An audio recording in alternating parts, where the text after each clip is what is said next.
कुछ घरों में जो जालिम सास होती है ना, बहू प्रेग्नेंट है, उसको सपोर्ट की जरूरत है, मगर वहां पे भी सास जो होती है वो बिल्कुल विलेन का रूप अदा करती है, रोल अदा करती है, और बहू को जो चैन और आराम मिलना चाहिए वो आराम भी नहीं मिलने देती। माफ करना मेरी माँ और बहनों, समाज में अगर कहीं कहीं बहुओं ने सास को तकलीफ पहुंचाई है, और इसी सीमांचल के जलसे में मैंने बयान किया था उत्तर प्रदेश का एक वाक़या।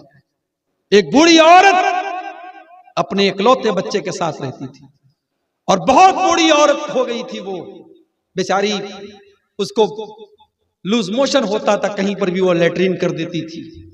अकेला एक लड़का था, उसकी बीवी थी। उनकी बूढ़ी माँ की खिदमत करने में बच्चे को बड़ी घिन आती थी, बहू को बड़ी घिन आती थी। एक दिन लोगों ने देखा कि माँ की लाश पड़ी है, और लोगों ने यहां तक कहा, ऐसा डाउट हो रहा था औरत की लाश देख करके कि बहू और बेटे ने मिलकर के जहर दे दिया अपनी बूढ़ी माँ। अगर समाज में ऐसा जालिम बेटा अगर हमको मिलता है और ऐसी जालिम बहू मिलती है तो सास को जहर देती है, तो माफ करना। समाज में ऐसी सासें भी मिलती हैं जो अपनी जबान के जहर से अपनी बहू का जीना हराम कर। अगर 2-4 साल शादी के गुजर जाए और औलाद ना हो, चाहे मेडिकल साइंस की रिपोर्ट ये बता रही हो कि औरत के अंदर कोई दिक्कत नहीं है, लड़के के अंदर कुछ कमी है, उसके जो है स्पर्म काउंट कम है या जो भी मसला है, लेकिन माँ ये ताना मारने में चुपती नहीं, कह रहे ये तो बांझ औरत मेरे घर में आ गई, इसको तो औलाद नहीं हो रही है, इसको तो बच्चा नहीं हो रहा है, उसका जीना हराम कर।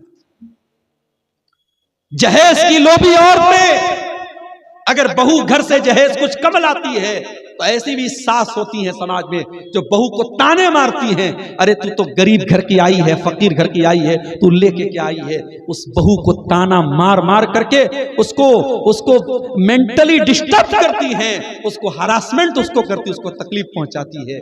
मेरी प्यारी माँ और बहनों, तुम अगर किसी की सास हो तो जो लड़की तुम्हारी बहू बन के आई है वो भी किसी की बेटी है। उसकी जगह अपनी बेटी को रख के सोचो। अपनी बेटी के बारे में तुम सोचती हो कि वो चैन से रहे, आराम से रहे, उसकी नंदे उसको कोई तकलीफ ना पहुंचाए, उसकी सास उसको कोई तकलीफ ना पहुंचाए, उसकी देवरानी उसको कोई तकलीफ ना पहुंचाए। तो जिस औरत को तुम बहू बना के लाई हो वो भी किसी की बेटी है, वो भी किसी की बहन है। उसकी इज्जत का ख्याल करो। अगर वो प्रेग्नेंट है और डिलीवरी के टाइम करीब है, उसको जिन चीजों की जरूरत है वो चीजें पहुंचाओ। इसी समाज में हमने देखा कि सास की लापरवाही की वजह से बच्चा कमजोर पैदा होता है, और जिन घरों में सास ख्याल रखती है बहुओं का और शौहर ख्याल करता है बीवी का, बच्चा सेहतमंद पैदा होता है।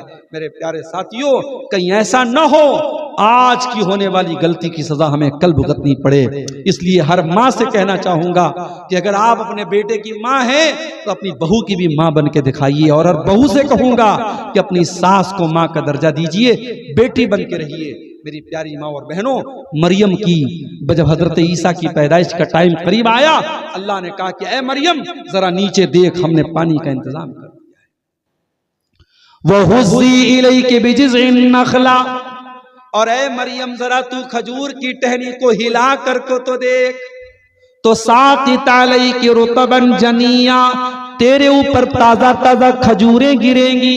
पता ये चला कि हजरत ईसा की पैदाइश दिसंबर के महीने में नहीं हुई थी, क्योंकि खजूर के पकने का टाइम दिसंबर नहीं होता। खजूर कब पकती है? मई और जून के महीने में पकती है। इसका मतलब यह हुआ कि ईसाई गलत टाइम ईसा अलैहिस्सलाम की पैदाइश का जश्न मना रहे हैं। ईसा अलैहिस्सलाम दिसंबर में नहीं पैदा हुए थे, वो तो गर्मी के मौसम में पैदा हुए थे। और एक सबक ये भी मिला, हिम्मत मर्दा मदद खुदा, तुम हरकत करोगे तब अल्लाह बरकत देगा।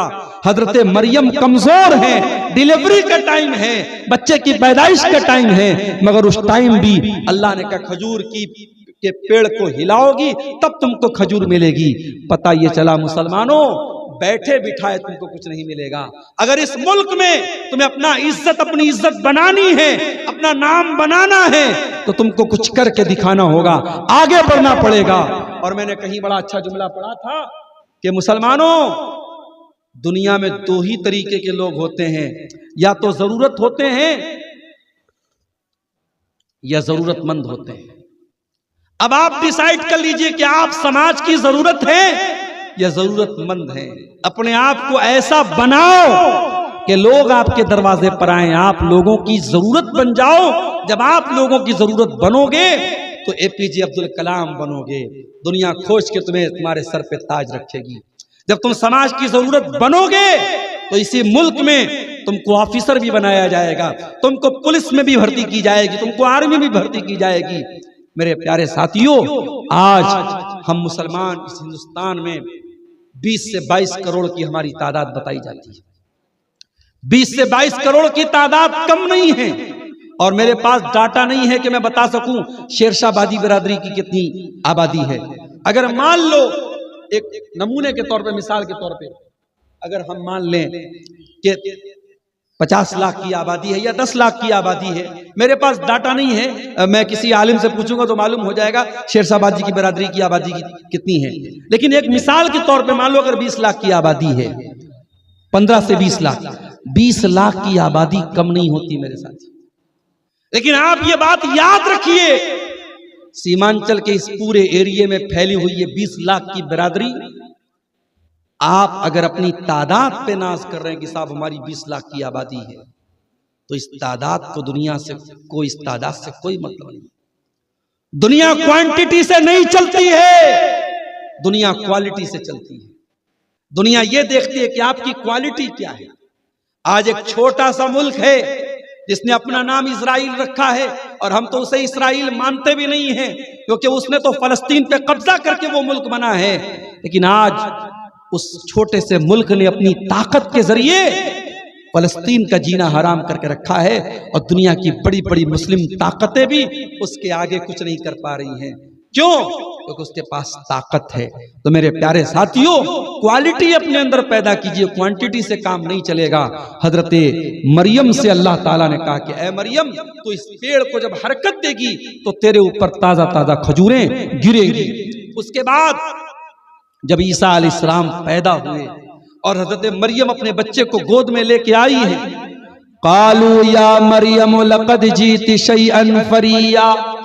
कौम के लोगों ने कहा है मरियम, तूने बहुत बड़ा पाप किया है, बहुत बड़ा गुनाह किया, ये कौन सा बच्चा तू लेके चली आई। फ़अशारत इलैहि, मरियम ने बच्चे की तरफ इशारा कर दिया। क़ालू कैफ़ नुकल्लिमु मन कान फिल महद सबिया। कौम के लोगों ने कहा कि ऐ मरियम, क्या मजाक करती हो, दूध पीते बच्चे से हम क्या बात करें, ये छोटा सा बच्चा क्या जवाब देगा। काला इन्नी अब्दुल्लाह, मरियम का बच्चा अपनी माँ की गोद में बोल पड़ता है। ईसा अलैहिस्सलाम बोल पड़ते हैं और कहते इन्नी अब्दुल्लाह, मैं अल्लाह का बंदा हूँ। आतानियल किताब, अल्लाह ने मुझको अपनी किताब इंजील दी है। वजालनी नबिया, और अल्लाह ने मुझको नबी बनाया है। वजालनी मुबारकन ऐनमा कुन्तु, और अल्लाह ने मुझको बरकत वाला बनाया है, मैं जहाँ पर भी रहूँ। वऔसानी बिस्सलाति वज़्ज़कात, और अल्लाह ने मुझे नमाज और ज़कात का हुक्म दिया है मा दुम्तु हय्या, जब तक मैं दुनिया में जिंदा रहूं। गौर करो, ईसाई कहते हैं कि हम ईसा अलैहिस्सलाम को मानते हैं। ईसाइयों के चर्च के बाहर बड़े बड़े अक्षरों में लिखा रहता है यीशु मसीह ने ये कहा, यीशु मसीह ने ये कहा। वो दावा करते हैं वी लव जीसस, हम ईसा अलैहिस्सलाम से प्यार करते हैं, उनसे मोहब्बत करते हैं। ईसाइयों, अगर तुम वाकई में ईसा अलैहिस्सलाम से प्यार करते हो तो ईसा अलैहिस्सलाम की जबान से जो पहला लफ्ज निकला है उसे तुम क्यों नहीं मानते हो। ईसा अलैहिस्सलाम पहला लफ्ज क्या बोलते हैं दुनिया में आने के बाद? I am slave of Allah, I am slave of Allah, मैं अल्लाह का बंदा हूं। ईसा तो अपने आप को अल्लाह का बंदा कह रहे हैं और तुम कह रहे हो सन ऑफ गॉड है। तो तुम तो ईसा अलैहिस्सलाम की जबान से निकले पहले लफ्ज का इनकार करते हो। इसलिए ईसाइयों, तुमको अपने आप को क्रिश्चियन कहने का कोई अधिकार नहीं है, तुमको ईसाई कहने का कोई अधिकार नहीं है। क्यों? क्योंकि तुम ईसा अलैहिस्सलाम की तालीम पर अमल नहीं करते हो। मेरे प्यारे साथियों, ईसा अलैहिस्सलाम पर सही तरीके से अगर कोई ईमान रखता है तो हम मुसलमान ईमान रखते हैं। और इसीलिए हमारे कुरान में हमको बताया गया अलिफ लाम मीम ज़ालिकल किताबु ला रैब फीहि हुदल लिल मुत्तकीन अल्लज़ीना युमिनूना बिल गैबि व युकीमूनस सलाता व मिम्मा रज़क़नाहुम युनफ़िक़ून वल्लज़ीना युमिनूना बिमा उनज़िला इलैका व मा उनज़िला मिन क़ब्लिका व बिल आखिरति हुम युक़िनून। ऐ नबी, मुत्तकी तो वो लोग हैं, ईमान वाले तो वो लोग हैं जो आपके ऊपर उतरने वाली किताब कुरान के ऊपर भी ईमान रखते हैं और आपसे पहले जो किताबें उतारी गई तौरात और इंजील उनके ऊपर भी ईमान रखते हैं। तो हम वो कौम हैं, हम कुरान को भी मानते हैं और हम तौरात और इंजील को भी मानते हैं। लेकिन हाँ, मौजूदा दौर में जो तौरात और इंजील हैं इनके अंदर चेंजिंग हुई है, इनके अंदर परिवर्तन हुई है, लिहाजा इनके अंदर जो सही बातें हैं जो कुरान और हदीस से मैच करेंगी उन बातों को तो हम ले लेंगे, जो गलत बातें हैं हम उनको ठुकरा देंगे, हम उनको नहीं मानेंगे। मेरे प्यारे साथियों, आज 25 दिसंबर की तारीख के मौके पर हमें ये सबक याद रखना चाहिए और इसी के 5 दिन के बाद 6 दिन के बाद जब 31 दिसंबर की तारीख आए तो हमें फिर मैं उसी आयत की तरफ लेके आपको जाना चाहता हूं जो खुतबे मसनूना के शुरू में मैंने पढ़ी थी। अल्लाह ने फरमाया इक़्तरब लिन्नास हिसाबुहुम वहुम फी गफ़लतिन मुरिज़ून। ऐ लोगो, तुम्हारे हिसाब का टाइम करीब है और फिर भी तुम गफलत के शिकार हो। और दूसरी आयत जो मैंने पढ़ी थी जरा उसको भी आप समझ लीजिए। इंसान के ऊपर जब मुसीबत आती है, परेशानी आती है और अल्लाह ताला जब उसको थोड़ी आजमाइश में डालता है तो इंसान क्या कहता है, जरा नक्शा देखिएगा। अल्लाह ने फरमाया व अम्मा इज़ा मब्तलाहु फ़क़दर अलैहि रिज़्क़हु। जब इंसान की रोजी को अल्लाह ताला तंग कर देता है और रोजी को तंग करके आजमाता है, फ़यक़ूलु रब्बी अहानन, तो इंसान कहता है अल्लाह ताला ने तो मुझको जलील कर दिया। कल्ला, ऐसा हरगिज नहीं है। अल्लाह दौलत दे करके न तो किसी को इज्जत देता है, न दौलत छीन करके किसी को जलील करता है। बल्ला तुकरिमूनल यतीम, लेकिन ऐ मेरे बंदो तुम्हारे अंदर कुछ कमजोरियां हैं। तुम यतीम की इज्जत नहीं करते, तुम यतीम का ख्याल नहीं करते, तुम अनाथ का ख्याल नहीं करते। वो आपके खानदान में कोई बच्चा अनाथ हो जाए, कोई बच्चा यतीम हो जाए, हो सके उसकी पढ़ाई का खर्च अपने जिम्मे ले लेना, हो सके तो उसके पालन पोषण की जिम्मेदारी ले लेना।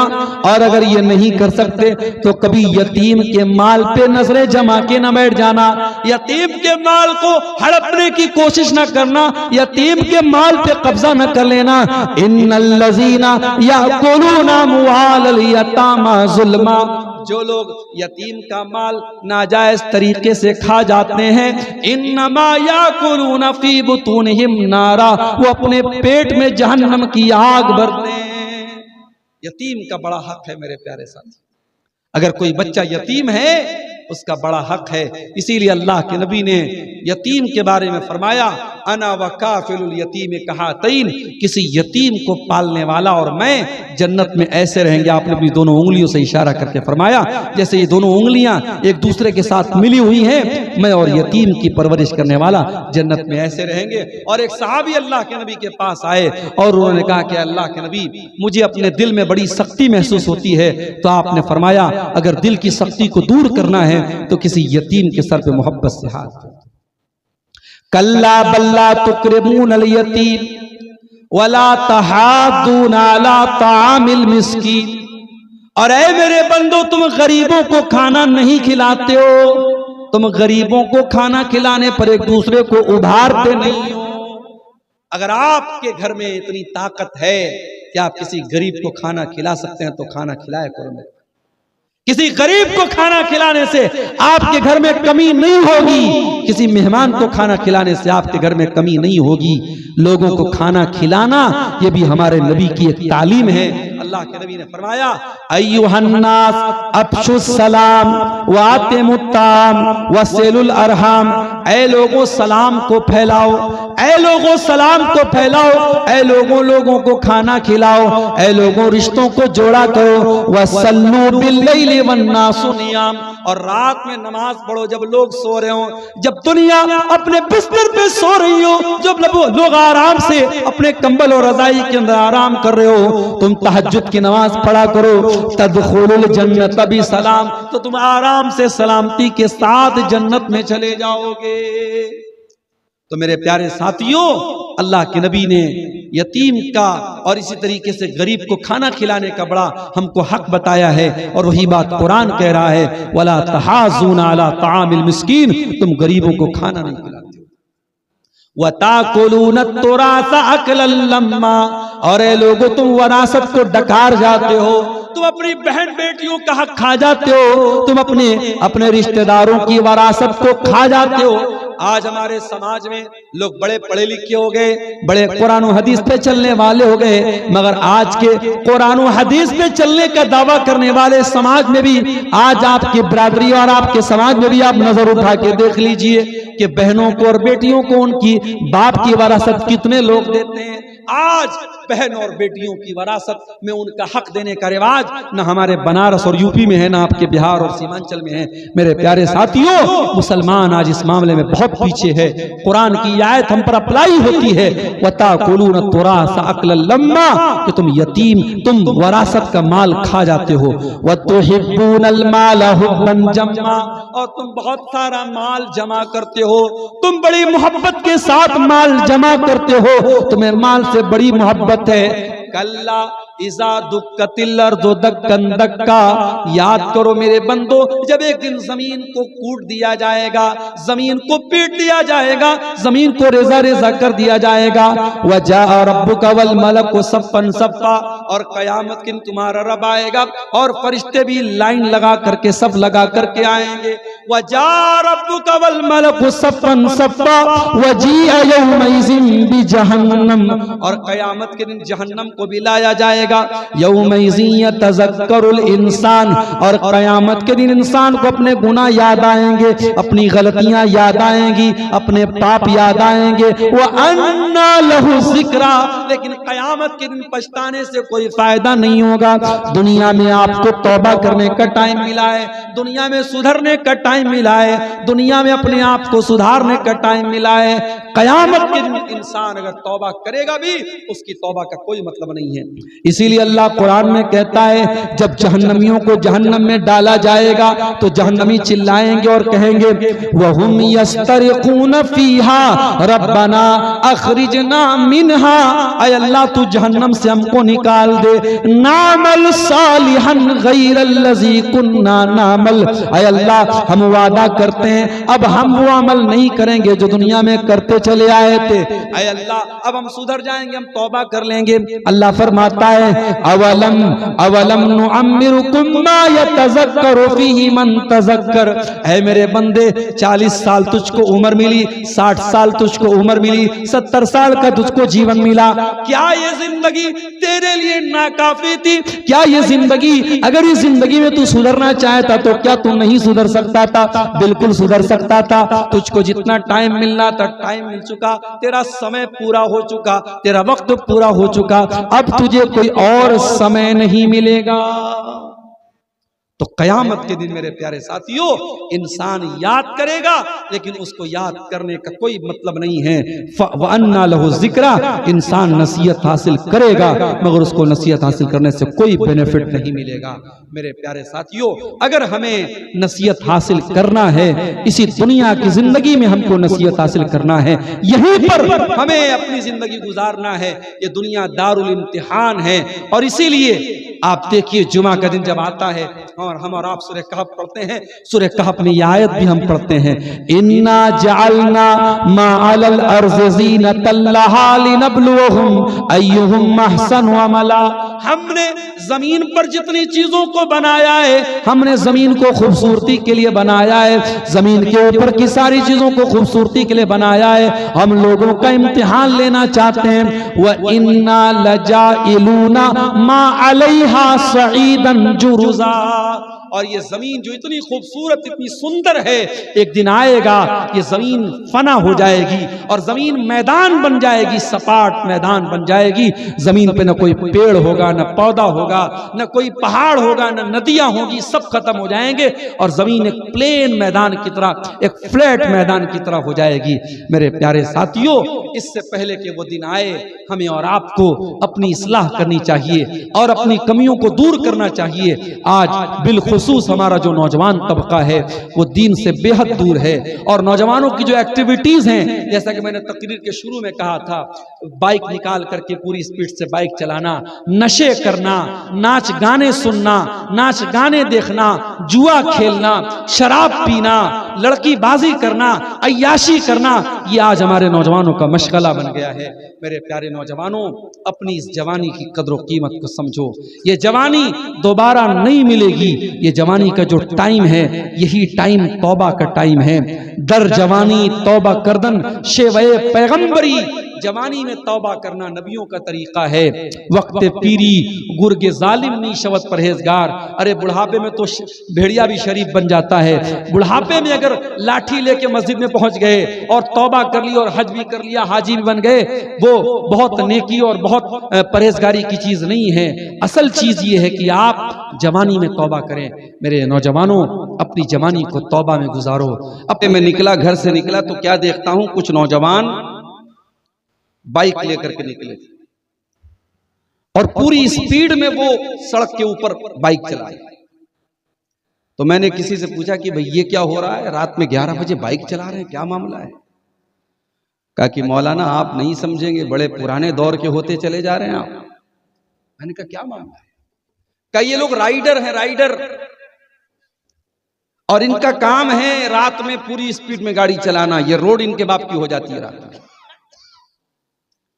और उन्हीं राइडर्स में से एक राइडर की शादी में मुझे जाने का इत्तेफाक हो गया। कानपुर में एक शादी में मैं प्रोग्राम में गया था, तो हमारे दोस्त ने कहा चलिए आपको एक शादी में लेके चलते हैं। तो जिस लड़के की शादी थी वो भी राइडर था। अब साहब राइडर हैं तो हमेशा तो बाइक से चलते हैं, तो दुल्हन को वो लेने भी बाइक से आए थे और तमाम लोग फोटो खींच रहे थे कि साहब ये आए हैं, राइडर साहब आए अपनी दुल्हन को लेने। ये हालात आज हमारी कौम के हैं मेरे प्यारे साथी। कोहरे का ये माहौल और मौसम देख करके मेरी हिम्मत नहीं पड़ी। मैंने बच्चों से कल वादा किया था हम कल चलेंगे, अररिया के करीब में प्रोग्राम है, फिर नेपाल भी जाना है, थोड़ी तफरी हुई, बच्चों के स्कूल भी बंद है हमारे यहाँ यूपी में। लेकिन कोहरे को देखते हुए मैंने बच्चों को लाने का प्रोग्राम कैंसिल कर दिया और लगातार 11 घंटे गाड़ी चलाते चलाते हमारे ड्राइवर साहब नॉन स्टॉप, कहीं चाय तक पीने के लिए हम लोग नहीं रुके। उनको भूख लग रही थी, रास्ते में एक जगह मुरादाबादी बिरयानी हमने खरीद ली। हमने कहा आप गाड़ी में चलाते हुए गाड़ी खा लीजिए, लेकिन रोकना नहीं है, वहां जलसे में पहुंचना है, और ना भी फोन आएगा मानुष भाग रहा है, मानुष भाग रहा है, फिर दिक्कत हो जाएगी। तो फिर भी पहुंचते पहुंचते तकरीबन 1 बज गए। और मैं मुबारकबाद देता हूं इस जलसे के तमाम मुंतजमीन को। उनका मोहब्बत है, उनकी मोहब्बत है, उनका खुलूस है। घड़ी में इस वक्त रात के तकरीबन 1:45 बजने वाले हैं और फिर भी मजमा जमा हुआ है अल्हम्दुलिल्लाह। मर्द हजरात भी हैं, खवातीन भी हैं। जिनके मुकद्दर में जितनी देर सुनना था उन्होंने सुना। हमारे बड़े अजीज दोस्त और इसी इलाके के कटिहार के रहने वाले मौलाना अख्तर आलम इफ्ताही साहब ने भी आपके सामने तकरीर की और बहुत सारी नज़में भी पढ़ी होंगी उन्होंने, जैसा कि उनकी आदत है। उसके बाद बंगला जुबान में शेख हुमायूं कबीर साहब आए, उन्होंने भी कुछ देर खिताब किया। अब मैं आपके सामने बैठा हूं और कुरान करीम की एक आयत मैंने आपके सामने पढ़ी है। 2 आयतें अलग अलग जगहों से पढ़ी है। मैं दोनों आयतों का तर्जमा करने के बाद फिर अपनी बात को आगे बढ़ाता हूं। कुरान की 17वें पारे की पहली आयत, सूरह अंबिया की पहली आयत, बहुत अहम आयत है। वैसे तो पूरा कुरान बहुत अहम है, मगर कुछ आयतें ऐसी हैं जो बहुत काबिले गौर हैं और हमें फिक्र की दावत देती है। उन्हीं में से एक ही आयत, इक़्तरब लिन्नास हिसाबुहुम,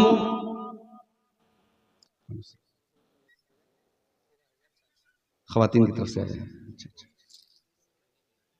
अच्छा, माशाअल्लाह।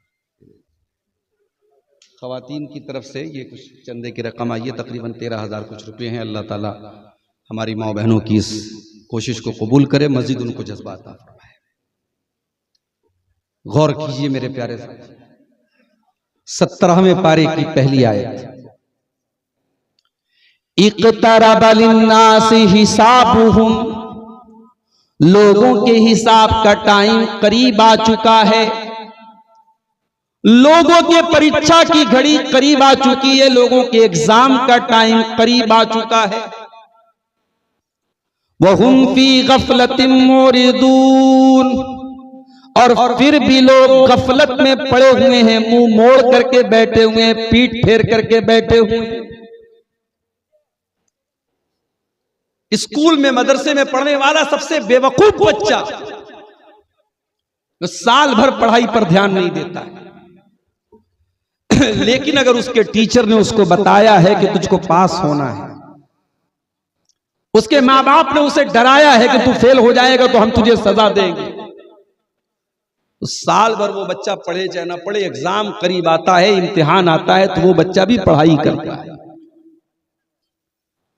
अगर इम्तिहान करीब आ जाने के बाद भी कोई स्टूडेंट पढ़ाई न करे, मेहनत न करे, किताब खोल करके न पढ़े, तो ये मान लिया जाता है इसको पास ही नहीं होना है, इसको फेल होना है। इसको पास होने की चिंता होती तो इम्तिहान इतना सर पे आ चुका है, ये जरूर तैयारी करता। ओ लोगो, तुम्हारा परवरदिगार भी तुमसे ये सवाल कर रहा है कि ऐ मेरे बंदो, जब तुम्हारी परीक्षा का टाइम करीब आ चुका है, कयामत करीब आ चुकी है, और एक एक करके कयामत की निशानी भी तुम अपनी आंखों से देख रहे हो, इक़्तरब लिन्नासि हिसाबुहुम, ओ लोगो तुम्हारे हिसाब का टाइम करीब आ चुका है, फिर भी तुम गफलत में क्यों पड़े हुए हो, तुम मुंह फेर करके क्यों बैठे हुए हो, तुम पीठ फेर के क्यों बैठे हुए हो, तुम्हें चिंता क्यों नहीं है, तुम्हें टेंशन क्यों नहीं है, तुम्हें उस कयामत के दिन की फिक्र क्यों नहीं है। एक एक करके कयामत की निशानियां हमारे सामने आई। अल्लाह के रसूल ने फरमाया था कयामत की एक निशानी ये भी होगी कि चांद 2 टुकड़े हो जाएगा। नबी के दौर में चांद 2 टुकड़े हुआ था। आपने फरमाया था कयामत की एक निशानी ये भी होगी, मेरी मौत हो जाएगी, मेरा इंतकाल हो जाएगा। नबी का इंतकाल हुआ, ये भी कयामत की एक निशानी थी। आपने फरमाया था बैतुल मुकद्दस फतह हो जाएगा, ये भी कयामत की एक निशानी होगी। आपके इंतकाल के तकरीबन 8 साल के बाद हजरत उमर के दौर में बैतुल मुकद्दस भी फतह हो गया। आपने फरमाया था मुसलमानों में और रूमियों में बहुत बड़ी जंग होगी कयामत के पहले। हालांकि वो जंग भी नहीं हो सकता आने वाले दौर में। कयामत की एक एक निशानी जो अल्लाह के नबी ने बताई थी, आप देख लीजिए धीरे धीरे सामने आ रही। ला तक़ूमु साअतु हत्ता तक़सुर ज़लाज़िल, कयामत उस वक्त तक नहीं आएगी जब तक बहुत ज्यादा ज़लज़ले नहीं आ जाएंगे, भूकंप बहुत ज्यादा आने लगेंगे। ला तक़ूमु साअतु हत्ता यज़हरल जहलु, जिहालत बहुत ज्यादा फैल जाएगी। ये जिहालत ही तो है। आज टीवी पर बैठ करके डिबेट हो रहा है, अल्लाह है कि नहीं, खुदा है कि नहीं, इस कायनात का कोई बनाने वाला है कि नहीं। ये जिहालत नहीं है। दुनिया का सबसे बड़ा जाहिल वो है, चाहे दुनिया की डिग्री उसके पास बहुत ज्यादा हो, दुनिया का सबसे बड़ा जाहिल वो है जो अपने क्रिएटर को ना पहचानता, अपने पैदा करने वाले को ना पहचानता, अपने निर्माता को ना पहचानता। दुनिया में कभी कोई चीज बिना बनाने वाले के पैदा हुई? हर चीज का कोई बनाने वाला है, कोई पैदा करने वाला है। जब दुनिया में कोई चीज ऑटोमेटिक नहीं होती, कोई ना कोई सबब होता है, कोई ना कोई रीजन होता है, कोई ना कोई कारण होता है। ये दुनिया, ये जमीन, ये आसमान अपने आप पैदा हो। अफला यंजुरून इलल इबिली कैफ खुलिकत, जरा ऊंट को देखो, अल्लाह ताला ने कितना अजीब जानवर बनाया। ऊंट आपके बिहार में नहीं होता है, रेगिस्तानी इलाके में होता है। क्यों अल्लाह ताला ने रेगिस्तान में बनाया ऊंट को? रेगिस्तान में पानी की कमी होती है। आपके अररिया में, सुपौल में, टापू एरिया में पानी की कमी नहीं, पानी बहुत है अल्हम्दुलिल्लाह। बाढ़ का इलाका है, सैलाब का इलाका है। यहां आपको ऊंट नहीं मिलेगा, ऊंट रेगिस्तान में मिलेगा। राजस्थान आप चले जाइए, हमारे यहां बाल्टी भर भर के लोग नहाते हैं। वहां बाथरूम में जाओगे थोड़ा सा पानी मिलेगा, पानी कम है मौलाना, पानी कम इस्तेमाल कीजिएगा, पानी की किल्लत है। रेगिस्तान के इलाके में ऊंट पैदा होता है, क्यों? अल्लाह ताला ने उसको पैदा किया। रेगिस्तान में पानी कम है, अल्लाह ताला ने ऊंट के बदन में ऐसा सिस्टम बनाया है, 40 दिन तक भी ऊंट को पानी नहीं मिले, ऊंट सरवाइव कर लेगा, ऊंट रह लेगा। अल्लाह ताला ने उसके पेट में ऐसी झिल्ली पैदा कर दी है, वहां पे पानी स्टोर करके रखता है, उसको प्यास नहीं, 40 दिन तक उसको प्यास नहीं लगी। अफला यंजुरून इलल इबिली कैफा खुलिकत, ऐ मेरे बंदो क्या तुम नहीं देखते ऊंट को कैसे पैदा किया गया? वइलल जिबाली कैफा नुसिबत, बड़े बड़े पहाड़ों को नहीं देखते, हिमालय की चोटी को नहीं देखते, कैलाश पर्वत को नहीं देखते, तुम ये बड़े बड़े पहाड़ों को नहीं देखते, इन पहाड़ों को कैसे जमाया गया? इतने बड़े बड़े पहाड़ आए कहां से? आज इन पहाड़ों को काट काट के कितनी चीजें बनाई जा रही हैं। अभी दिल्ली में बड़ा प्रदूषण है, तो सरकार ये कह रही है कि वहां अरावली की पहाड़ी की वजह से प्रदूषण हो रहा है, पहाड़ी को काटने की बात हो रही है। आज पहाड़ी को काटने के लिए इंसान तैयार हो रहा है, इंसान इस पर गौर क्यों नहीं करता ये पहाड़ आए कहां से?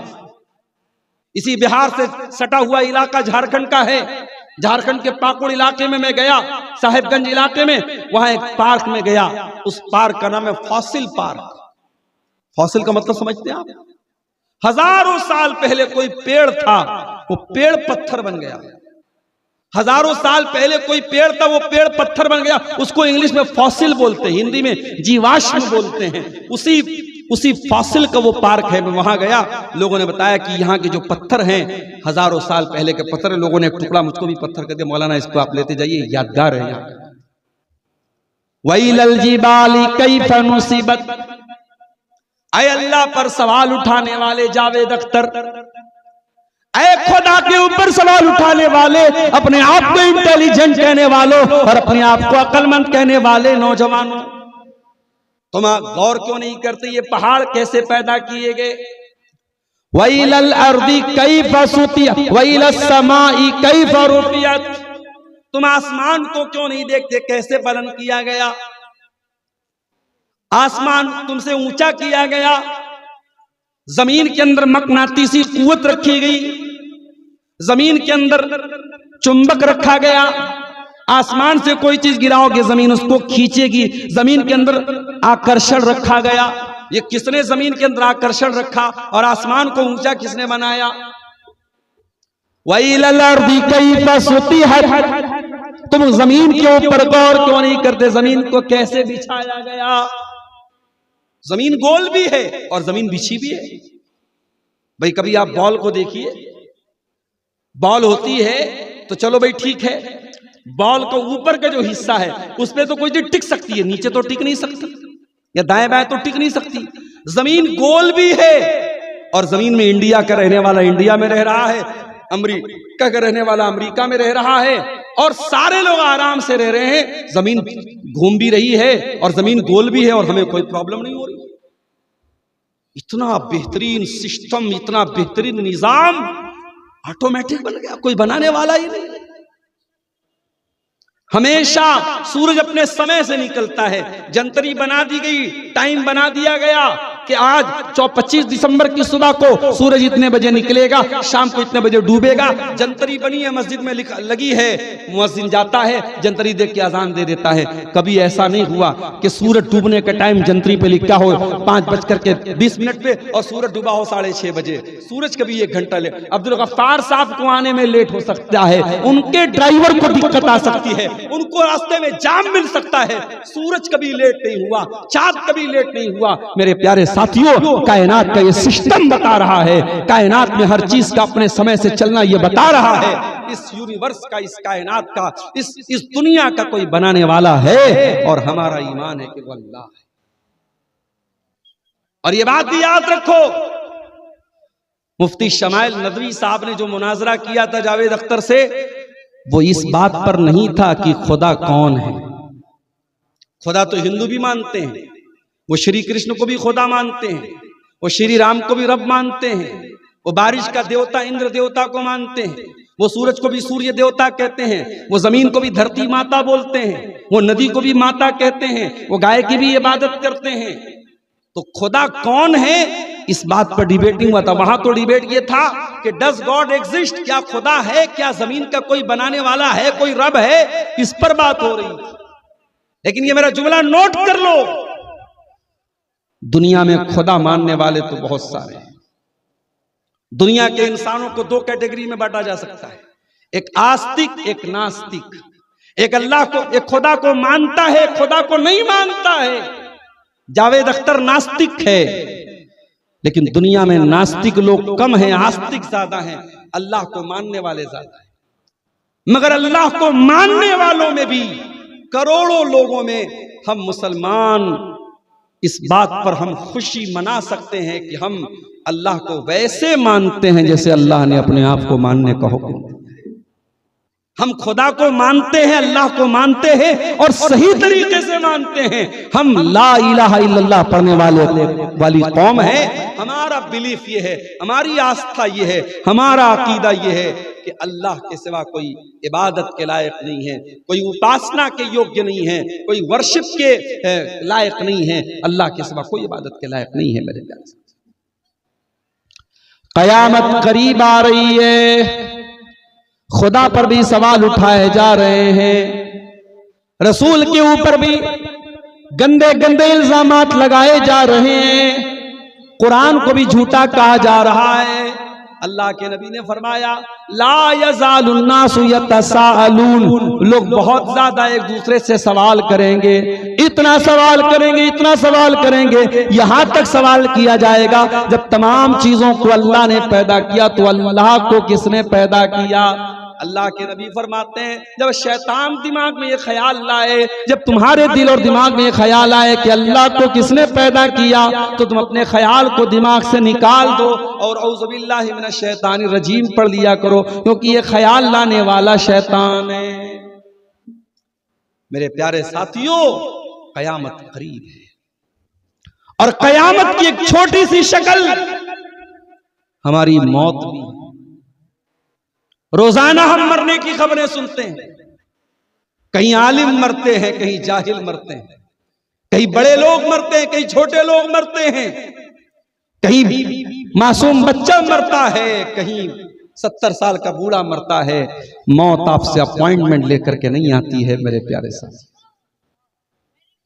मौत आपसे पूछ करके नहीं आएगी, मौत अपने समय पर आएगी और आप नहीं जानते कि 2026 के कौन से महीने में आप जिंदा रहेंगे, कौन से महीने में जिंदा नहीं रहेंगे। ऐ नए साल का जश्न मनाने वाले मेरे कौम के नौजवानों, ऐ किशनगंज और अररिया के अंदर सड़कों पर हैप्पी न्यू ईयर लिखने वाले नौजवानों, ऐ बड़े बड़े होटलों में शराब के नशे में धुत हो जाने वाले नौजवानों, ऐ फिल्मी हीरोइनों का नाच देखने के लिए महंगे महंगे टिकट लेकर के होटलों में जाने वाले नौजवानों, तुम नया साल मनाने जा रहे हो। मैं तुमसे एक ही सवाल पूछता हूं, एक ही सवाल पूछता हूं। चलो ठीक है, मैं मान लेता हूं 2025 जा रहा है, बहुत सारी तकलीफें 2025 में देखने को हमें मिली थी। इसी 2025 में अहमदाबाद के प्लेन क्रैश का हादसा भी हुआ था। इसी 2025 में कश्मीर के पहलगाम में आतंकवादियों ने हमला भी किया था। इसी 2025 में बहुत बड़ी बड़ी घटनाएं होती हैं।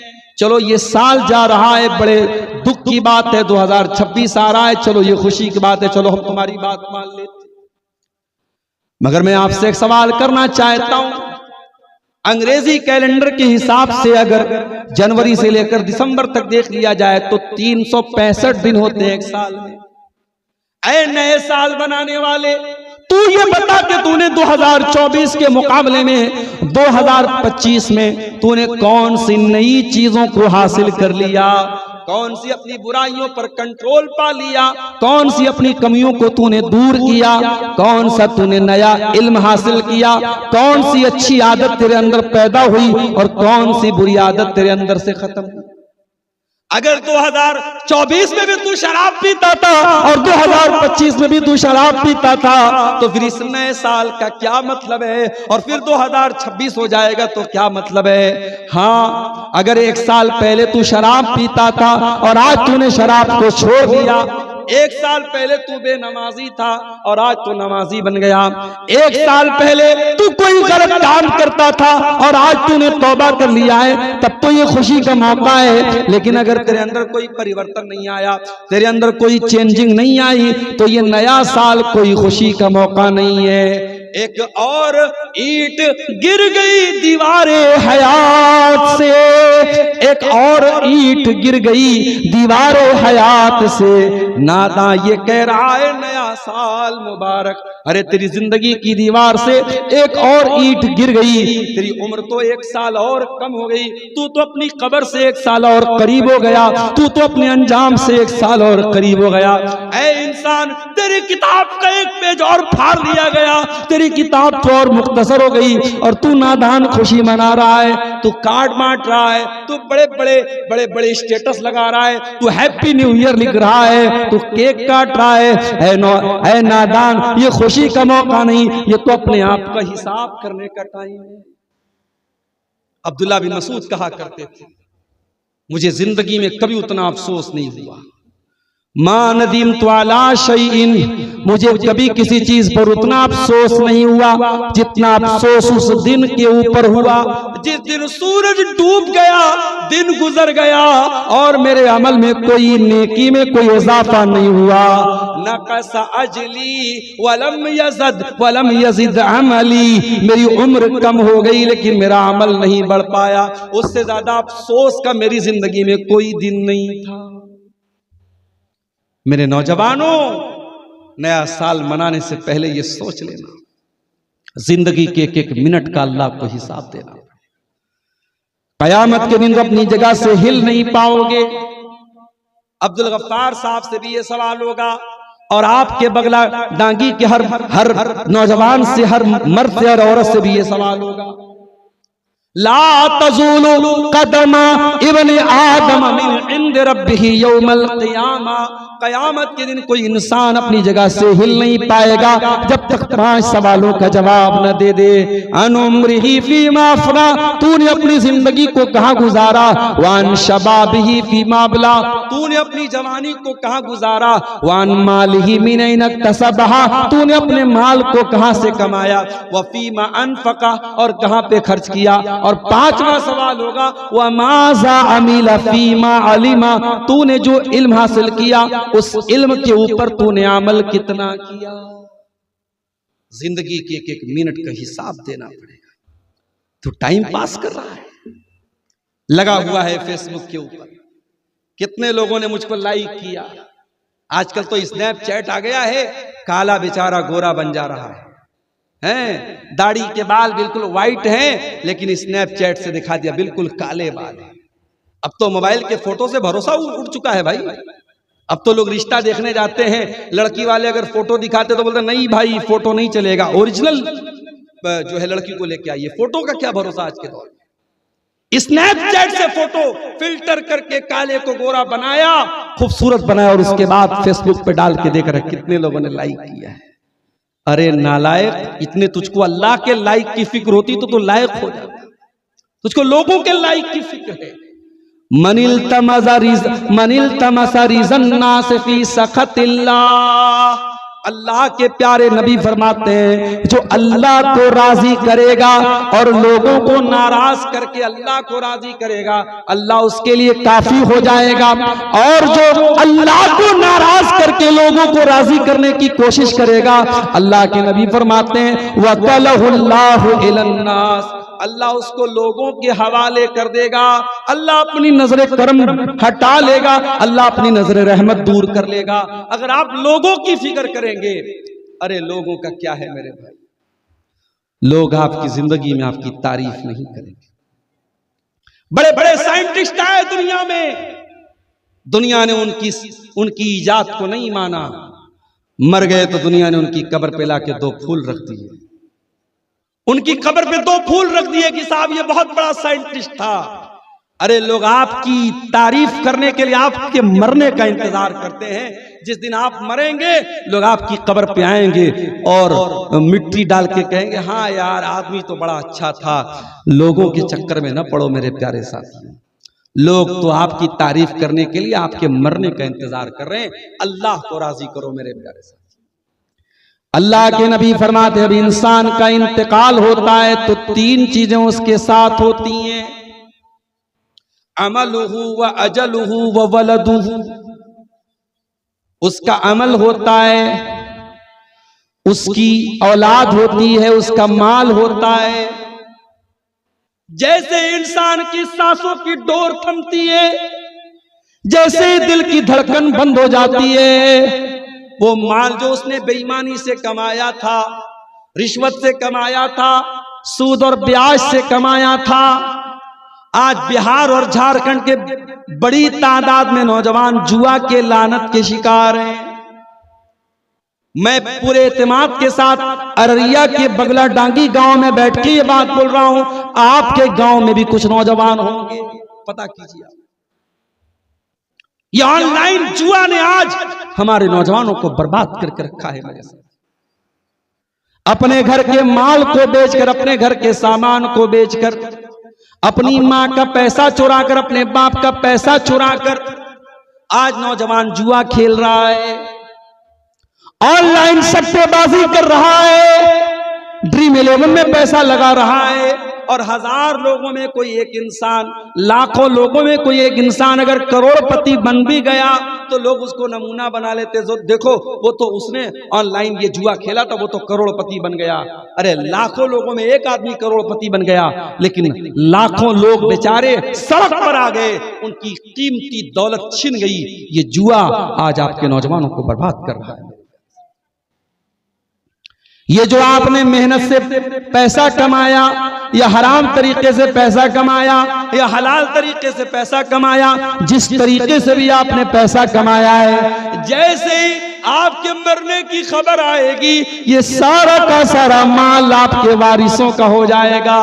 बीवी ले लेगी, बच्चे ले लेंगे, भाई ले लेगा, आपके रिश्तेदार ले लेंगे और आप दुनिया से खाली हाथ जाएंगे। ओ बैंक बैलेंस की चिंता करने वालों, ओ तिजोरियों में माल भरने वालों, ओ जमीनों जायदाद के चक्कर में अपनी आखिरत बर्बाद करने वालों, सब ठाट पड़ा रह जाएगा जब लाद चलेगा बंजारा। सब कुछ छोड़ के जाना पड़ेगा, कुछ यहां से लेके नहीं जाओगे मेरे साथ। दुनिया में हम और आप शेरवानी पहनते हैं, कोई ब्लेजर पहनता है, कोई पैंट शर्ट पहनता है, लेकिन कफन सबका सेम रहता है। कफन बगैर पॉकेट का रहता है। कफन में कोई पॉकेट भी नहीं है कि चलो भी उसमें नोट की कोई गड्डी भर दो। खाली हाथ दुनिया से जाना है, न माल जाएगा, न औलाद आपके साथ जाएगी। आपके बच्चे बहुत प्यार करेंगे तो क्या करेंगे? सुन लो मेरी बात। गांव के मौलाना साहब से कहेंगे अब्बा का इंतकाल हो गया। मुबारकपुर के एक इलाके में जनाजे की नमाज पढ़ने के लिए मैं गया। मरने वाला बहुत बड़े आलिम थे वो, मौलाना फजले हक मुबारकपुरी। इसी नेपाल की सरजमीन पे झंडा नगर में पढ़ाते थे वो, और यूपी के रहने वाले, मुबारकपुर के रहने वाले थे। इंतकाल हुआ था इत्तेफाक से, उसी गांव में मेरा प्रोग्राम था। मैं गया तो जनाजे की तैयारी हो रही थी। जब मैं पहुंचा क्या देखता हूं, मौलाना का जनाजा रेडी है और मौलाना के 5 बेटे हैं। 5 बेटे हैं, शायद मेरी याददाश्त अगर धोखा नहीं खा रही, शायद 5 बेटे हैं, कम ज्यादा भी हो सकते हैं। 5 बेटे मौलाना के हैं और सब आलिम हैं। अब कोई भी जनाजा की नमाज पढ़ा सकता है। ये एक बाप की खुशकिस्मती देखो मेरे साथ। बाप का जनाजा रखा है, 5 बेटे हैं, कोई भी जनाजा पढ़ा सकता है, कोई भी इस लायक है। अरे औलाद बनाओ तो ऐसी बनाओ मेरे प्यारे साथी। आज मुझे किसी ने बताया कि शेरशाबादी कौम में बड़ा पोटेंशियल है। शेरशाबादी कौम अगर चाहे तो जमीन से अगर जहां से 1 मन अनाज पैदा होता है, ये मेहनत करके वहां से 2 मन अनाज पैदा कर सकती है। इस कौम के अंदर वो पावर है, वो पोटेंशियल है। बड़ी जुझारू कौम है, बड़ी मेहनती कौम है। जिस काम में लग जाए, जिस काम में मेहनत कर दे, उस काम की दशा और दिशा बदल देती है। और आज अगर शेरशाबादी कौम के बारे में हम ये सुने कि इसमें अज्ञानता बहुत ज्यादा है, जिहालत बहुत ज्यादा है, तालीम की कमी है, लिटरेसी की कमी है, तो ये शर्म से चुल्लू पानी में डूब मरने की बात है।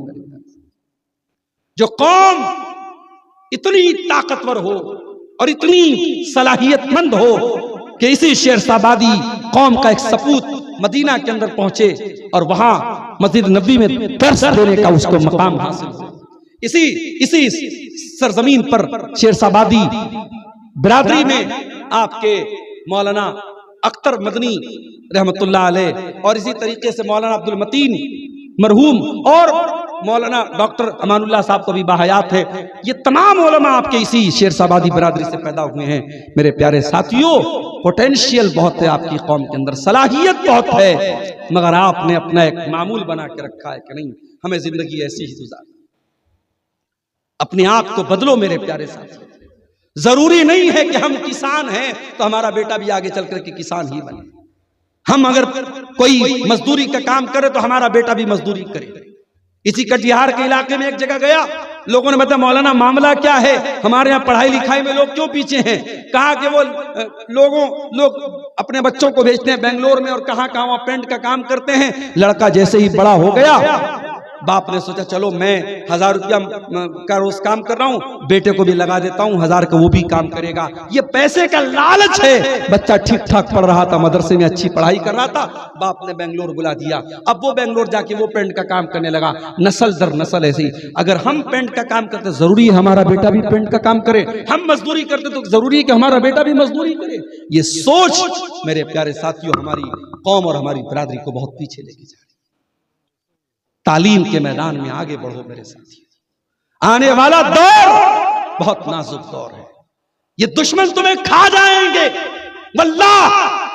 ये इनका मकसद सिर्फ तुमको दौलत से महरूम करना नहीं है, कारोबार से महरूम करना नहीं है, ये तुम्हारी कमर तोड़ देना चाहते हैं। और अगर दुश्मन की इस चाल से बचना है मेरे प्यारे साथी, तो हमें और आपको अपनी ताकत को, अपनी क्षमता को, अपनी सलाहियत को, अपने टैलेंट को पहचानना पड़ेगा। ताकतवर बनो, बुज़दिल न बनो, कमजोर न बनो।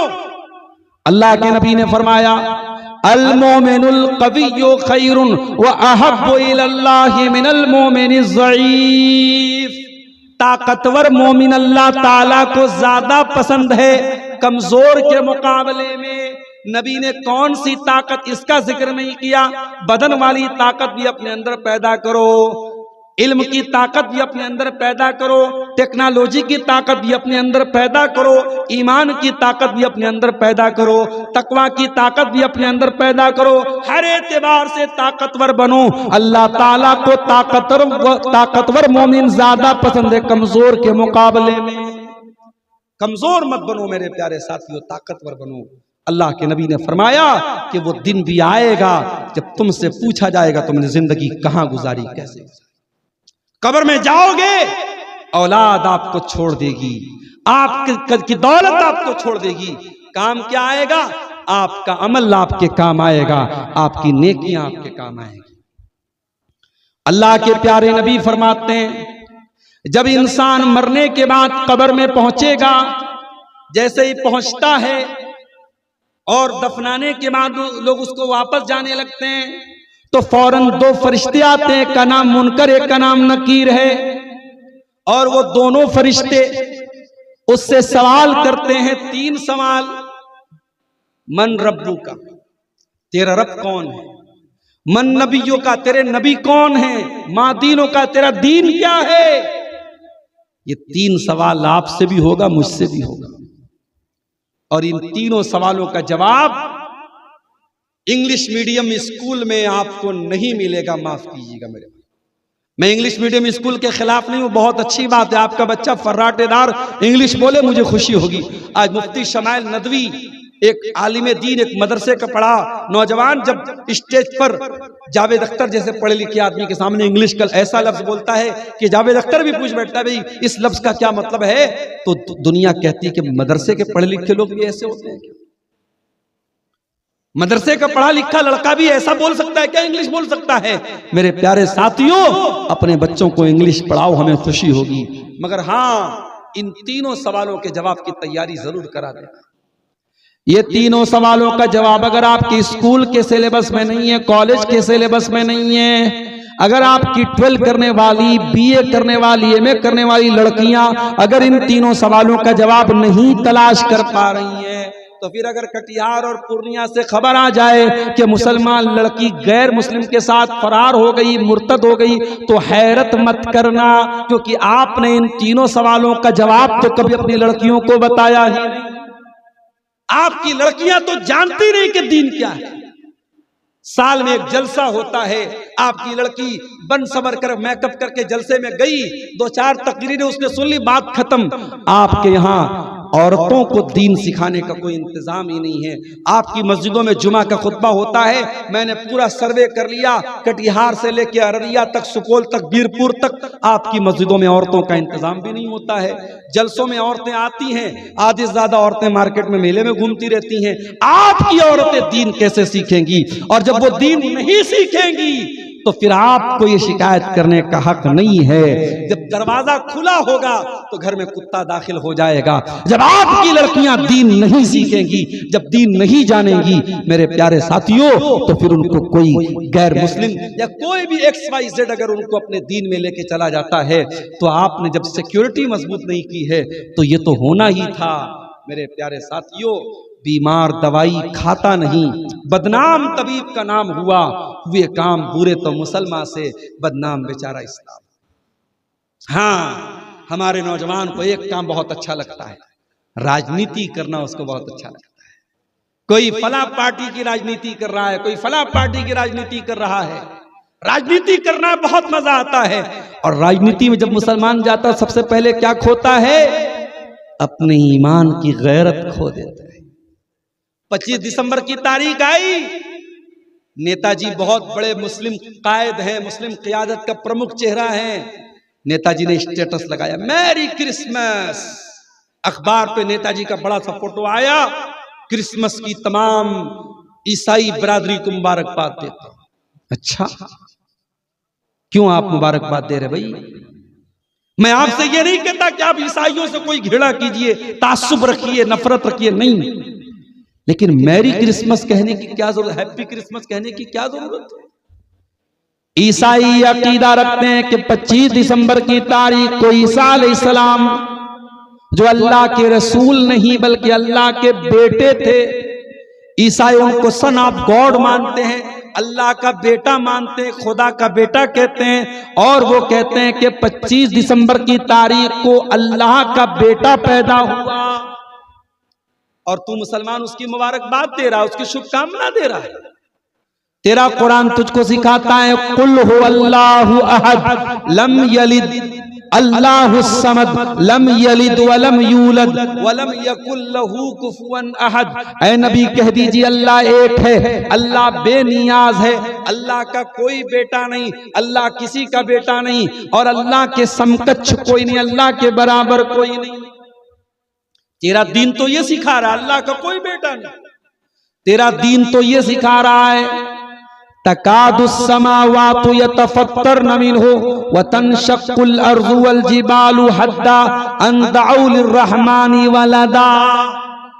आसमान फट जाए, जमीन में सुराख हो जाए और ये पहाड़ गिर जाए, ये उतनी बड़ी बात नहीं है जितनी बड़ी बात ये है अन दअउ लिर्रहमानी वलदा, कि ये लोग अल्लाह ताला के लिए बेटा करार देते हैं, ये लोग रहमान के लिए बेटा करार देते हैं। अल्लाह के लिए बेटा मानना इतना बड़ा पाप है कुरान की नजर में कि जमीन फट जाए, आसमान फट जाए, उतना बड़ा पाप नहीं, उतनी बड़ी बात नहीं है। और तू कह रहा है मैरी क्रिसमस। अफसोस है तेरी अकल पर, और अफसोस है तेरी सेकुलरिज्म पर, और अफसोस है तेरी दूरंदेशी पर, और अफसोस है तेरी रोशन ख्याली पर। मुसलमानों, राजनीति करो, मगर अपने ईमान की, अपने ईमान को खो करके नहीं, अपने दीन के समझौते पर हमें राजनीति नहीं करना है मेरे प्यारे साथी। हमारे नबी को भी ऑफर किया गया था, ऐ मोहम्मद सल्लल्लाहु अलैहि वसल्लम, इतने कट्टरपंथी मत बनिए, आइए समझौता कर लेते हैं। एक दिन आप हमारे माबूदों की पूजा कर लीजिए, एक दिन हम आपके माबूदों की इबादत कर लेंगे, एक दिन आप हमारी तारीफ कीजिए, दूसरे दिन हम आपकी तारीफ करेंगे। नबी ने कोई जवाब नहीं दिया। कुरान की आयतें नाज़िल हो गई, कुल या अय्युहल काफिरून ला आबुदु मा ताबुदून वला अंतुम आबिदून मा आबुद वला अना आबिदुम मा अबदतुम वला अंतुम आबिदून मा आबुद लकुम दीनुकुम वलिय दीन। ऐ नबी आप ऐलान कर दीजिए, ऐ इनकार करने वालों, ऐ कुफ्र करने वालों, ऐ काफिरों, जिसकी इबादत तुम करते हो उसकी मैं नहीं करता, जिसकी मैं करता हूं उसकी तुम नहीं करते, जिसकी तुम कर सकते हो मैं नहीं कर सकता, जिसकी मैं करता हूं तुम नहीं कर सकते, तुम्हारा दीन मेरे लिए मेरा दीन। इस्लाम में अकीदे से कॉम्प्रोमाइज नहीं। हर वो त्योहार जिस पर शिर्क हो रहा, उस त्योहार की मुबारकबाद देना, उस त्योहार में शामिल होना आपके ईमान के लिए इसकी परमिशन नहीं है मेरे प्यारे साथियों, आपके दीन में इसकी परमिशन नहीं। ईसा अलैहिस्सलाम जब पैदा हुए, कैसे पैदा हुए थे मालूम है? बगैर बाप के पैदा हुए। ईसाई कहते हैं अरे तुम्हारे मोहम्मद सल्लल्लाहु अलैहि वसल्लम किससे पैदा हुए? मां का नाम क्या था? आमिना। बाप का नाम क्या था? अब्दुल्ला। तुम्हारे आखिरी नबी जिनको तुम आखिरी नबी मानते हो वो मां से भी पैदा हुए, बाप से भी पैदा हुए, और हम जिसको अपना नबी मानते हैं वो तो मरियम से पैदा हुए। उनके बाप कौन थे? उनका बाप अल्लाह था, नऊजुबिल्लाह। ये ईसाई बोलता है। हम ईसाई से बड़े प्रेम से कहते हैं, बड़े सौहार्द से कहते हैं, ऐ मेरे ईसाई भाई, तुझको अगर इस पर हैरत हो रही है कि ईसा अलैहिस्सलाम बगैर बाप के कैसे पैदा हो गए, तो आ मैं तुझको बताता हूं। आदम अलैहिस्सलाम की तो कोई मां भी नहीं, कोई बाप भी नहीं। अल्लाह ने मिट्टी का पुतला बनाया, उसके अंदर रूह डाल दी, और अल्लाह ताला ने आदम को अपने हाथ से बनाया। किसी और चीज को अल्लाह ने अपने हाथ से नहीं बनाया, आदम को अल्लाह ने अपने हाथ से बनाया। खलक तो बेयदी, मैंने आदम को अपने हाथ से पैदा किया, कुरान में अल्लाह ने कहा। आदम को अल्लाह ने बगैर माँ बाप के पैदा कर दिया, तो जो अल्लाह आदम को बगैर माँ बाप के पैदा कर सकता है वो ईसा को बगैर बाप के क्यों नहीं कर सकता? और आगे बढ़ो, आदम पैदा हुए, आदम के बदन से अल्लाह ताला ने उनकी पसली से हजरत हव्वा को पैदा किया। हव्वा एक मर्द से पैदा की गई। हव्वा की पैदाइश में किसी औरत का कोई रोल नहीं था। अल्लाह ने आदम को बगैर मर्द व औरत के पैदा किया, हव्वा को बगैर औरत के पैदा किया, और ईसा को बगैर मर्द के पैदा किया। ये अल्लाह ताला की सृष्टि के, उसकी पैदाइश के, उसकी तख्लीक के अलग अलग तरीके हैं। इसमें कोई आश्चर्य की बात नहीं है, कोई हैरत की बात नहीं है मेरे प्यारे साथी। और जब ईसा अलैहिस्सलाम को पैदा होना था, अल्लाह ने फरिश्ते को हजरत मरियम के पास भेजा। फतमस्सल लहा बशरन सविया, हजरत जिब्रील अलैहिस्सलाम आए इंसान की शक्ल में मरियम के पास। मरियम डर गई।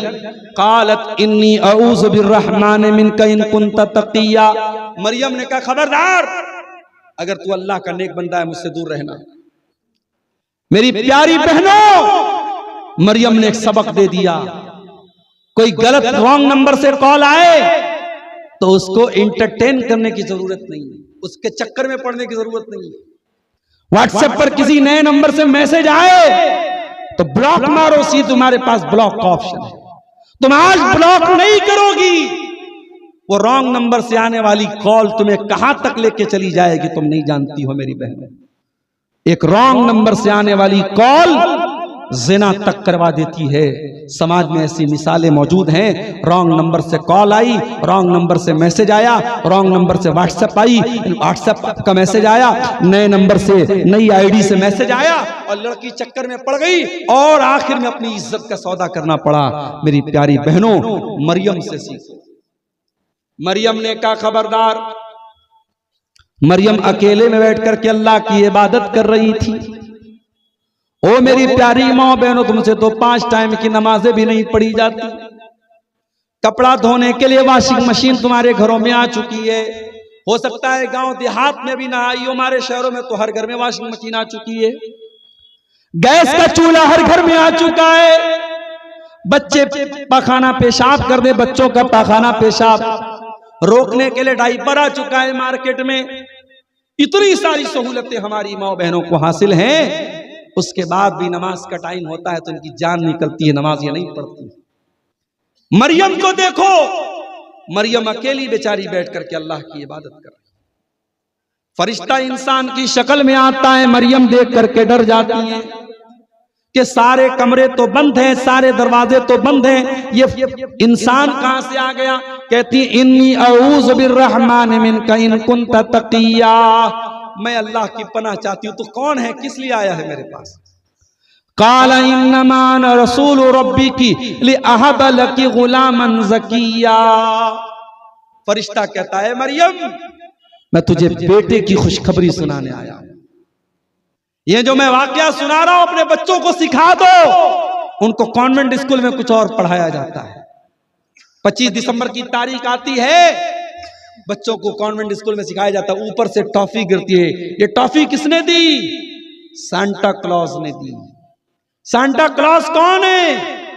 जो गॉड के सन की खुशखबरी लेके आया है, सन ऑफ गॉड की खुशखबरी लेके आया है।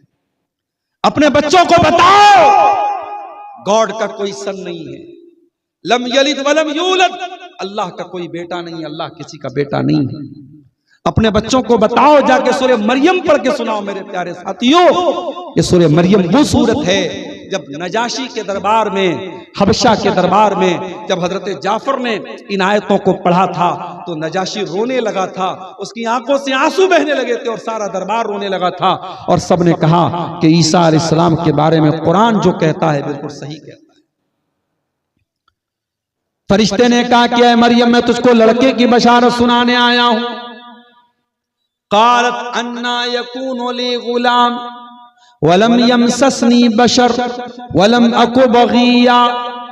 मरियम कहती है मुझे बेटा कहां से होगा, न तो मैं कोई बदचलन औरत हूं और न ही किसी इंसान ने मुझको टच किया है, किसी मर्द ने मुझको छुआ नहीं है, मुझको बेटा कहां से होगा। फरिश्ते ने कहा अल्लाह का ऑर्डर है, तुझको बेटा होगा। उसके बाद अल्लाह के हुक्म से मरियम प्रेग्नेंट हो गई। मरियम के पेट में ईसा अलैहिस्सलाम को अल्लाह के हुक्म से ईसा अलैहिस्सलाम मरियम के पेट में आए और मरियम प्रेग्नेंट हुई, गर्भवती हुई और डिलीवरी का टाइम करीब आ गया, बच्चे की पैदाइश का टाइम करीब आ गया। फ़अजाअहल मखाज़ु इला जिज़इन नख़ला, जब बच्चे की पैदाइश का टाइम करीब आया, हजरत मरियम वहां से निकल करके एक खजूर के पेड़ के नीचे चली गई, मस्जिद के बाहर चली आई। मस्जिद में रहती थी, मस्जिद के बाहर चली। एक मसला बताऊं, अगर औरत को हैज आ रहा हो, पीरियड में अगर औरत है, तो क्या वो मस्जिद में रह सकती है, मस्जिद में जा सकती है? अक्सर उलमा का कहना है कि पीरियड की हालत में औरत मस्जिद में नहीं जाए। हालांकि अल्लामा अलबानी वगैरह का कहना है कि जा सकती है। आज के ज़माने में अगर उसके पास ऐसे इंतज़ाम हैं कि उसका कोई खून वगैरह मस्जिद में नहीं गिरेगा, नापाकी नहीं होगी, तो औरत मस्जिद में जा सकती है। लेकिन अक्सर उलमा का ये कहना है कि मस्जिद में औरत हैज़ की हालत में नहीं जाएगी, और पैदाइश के बाद जो औरत को खून आता है वो कंडीशन में भी औरत मस्जिद में नहीं जाएगी। अच्छा, अगर कोई औरत मक्के में गई उम्रा करने और वहां भी उसको पीरियड आ जाए, तो जब तक पीरियड आ रहा है तब तक वो औरत ना तो तवाफ करेगी ना वो नमाज पढ़ेगी, उसको मस्जिद में नहीं जाना है, वो अपने कमरे में बैठ के अल्लाह की इबादत करेगी।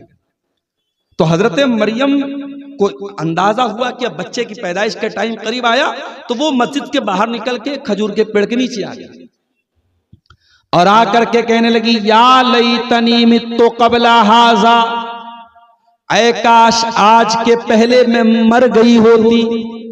व कुन्तु नसियम मनसिया, और मुझे कोई याद न करता, मैं भूली बसरी हो जाती, मेरा नाम कोई लेने वाला न होता। ऐ काश आज के पहले मैं मर गई होती। मरियम ऐसा क्यों कह रही है?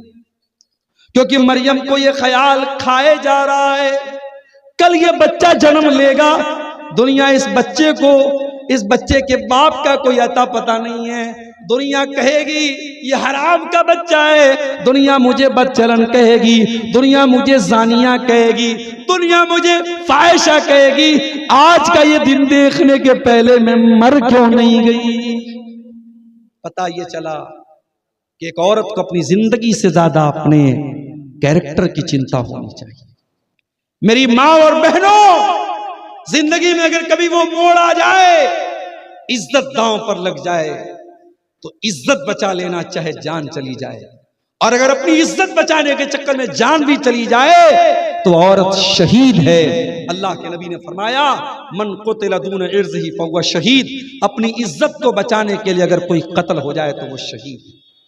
जिस तरीके से अगर बच्चे की पैदाइश के दौरान अगर औरत का इंतकाल हो जाए, अल्लाह के नबी ने उस औरत के बारे में भी कहा कि वो भी शहीद औरत है, उसको भी शहीद का दर्जा मिलेगा जो बच्चे की पैदाइश के दौरान जिस औरत का इंतकाल हो जाए। इसलिए मेरी प्यारी माँ और बहनों, हजरत मरियम ने ये जुमला कहा कि काश आज के पहले मैं मर गई होती और मेरा नाम ना लिया जाता। फनादाहा मिन तहतिया अल्ला तहज़नी, अल्लाह ताला के फरिश्ते ने आवाज दी है, मरियम घबराओ मत, कद जअल रब्बुकी तहतके सरिया, ऐ मरियम जरा नीचे झांक करके देखो, तुम्हारे लिए नहर जारी कर दी गई है, पानी की नहर बह रही है, तुमको पानी की कमी नहीं होगी। पता ये चला कि जब औरत की डिलीवरी का टाइम करीब हो तो पानी की कमी नहीं होनी चाहिए।